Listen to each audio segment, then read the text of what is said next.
वाले हैं पटना में। जैसे आप बता रहे हैं कि सीवान से 15,000 लोग होंगे, जी। और भी जिले से लोग होंगे, लाखों लोग जुटे, पूरे बिहार से लोग होंगे जी। तो क्या लगता है कि इस बार आप लोग वाकई भाजपा को मतलब नस्तनाबूद कर देंगे क्या? बिल्कुल। सिंहासन खाली करो की जनता आती है।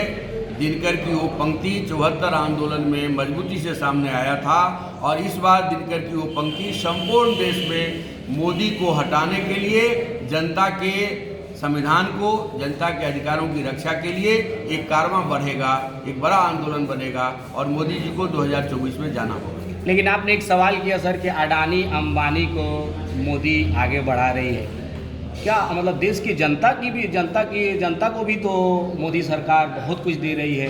राशन हो गया, ये अनाज हो गया, जो भी है, दाल चावल, हर तरह की सुविधाएं मिल रही हैं। शौचालय की सुविधा हो गई, राशन भी मिल रहे हैं। 15 लाख का तो वादा किए लेकिन नहीं दिए। मोदी जी लोगों को मूर्ख समझते हैं।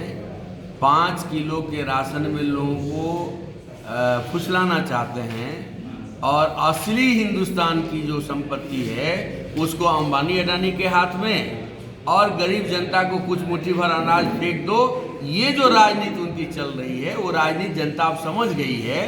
क्योंकि हिंदुस्तान में आप ये समझ लीजिए, रेल, सेल, भेल, जितनी सारी कंपनियां थी, बैंक फ्रॉड, सब कुछ अंबानी अडानी के हाथों में चला गया है।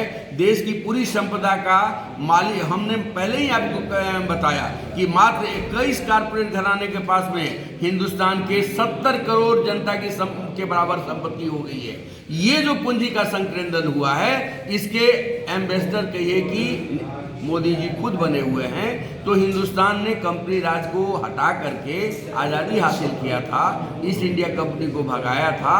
तो इस बार के जनता के बीच में ये बात बन रही है कि हम अंबानी अडानी का जो कारपोरेट राज है, कंपनी राज है, उसको समाप्त करेंगे, और उसके जो संरक्षक मोदी जी हैं उनको हम सत्ता से बाहर करेंगे। आम लोगों की आय, मैं नहीं कर रहा हूँ, हिंदुस्तान की सरकार का जो रिपोर्ट है, आम लोगों की आमदनी घटी है, हिंदुस्तान की आमदनी घटी है, हिंदुस्तान का उत्पादकता घटा है, हिंदुस्तान का निर्यात घटा है, हिंदुस्तान का फॉरेन रिजर्व घटा है।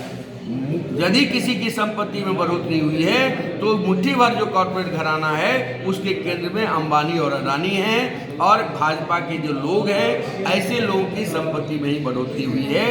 तो ये जो कंपनी राज, लूट का राज, देश बेचने का जो राज है, इसको हिंदुस्तान की जनता इस बोझ को और बर्दाश्त नहीं करेगी, और 2024 में उनको जाना होगा। क्या लग रहा है कि सर कि